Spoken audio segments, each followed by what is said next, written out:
జాగృతి పార్టీలో మహిళలకు ప్రాధాన్యత ఇస్తున్నారు అనేసి మీరు అంటున్నారు కదా. ఇప్పుడు కాంగ్రెస్ పార్టీ కూడా మహిళల ప్రభుత్వం అనేసి కూడా చెప్పుకుంటూ వస్తున్నారు.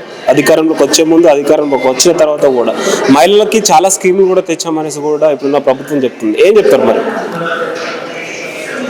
ఇది తెలంగాణ జాగృతి అనేది దీంట్లో ఏంటంటే మా ప్రత్యేకత ఏంటి అంటే మేడం ఒక మహిళ అయ్యుండి అందులో ఇంత పోరాట స్ఫూర్తితో మా అందరినీ ముందుకు నడిపిస్తున్నందుకు మాకు తెలిసి కాంగ్రెస్ పార్టీ కన్నా కూడా ఇంకా బాగా ఇంకా వేరే ఏ పార్టీకి మేము అంత సపోర్ట్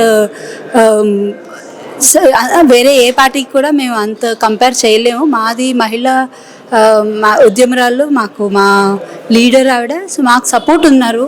అది కాకుండా నాకు తెలిసి మహిళలకి పెద్దపీట వేస్తారనే ఉద్దేశంతోనే ముందుకెళ్తున్నాం. ఏ పార్టీతో మాకు ఏం కంపారిజన్ లేదు. నాకు తెలిసి మా మేడం గారి ఆధ్వర్యంలో, నేతృత్వంలో మహిళలు ముందుకెళ్తా మహిళా సంఘాలు, మహిళా స్కీమ్స్ అన్నిటికీ కూడా చాలా పెద్దపీట వేసే అవకాశం ఉందని మేము అనుకుంటున్నాం.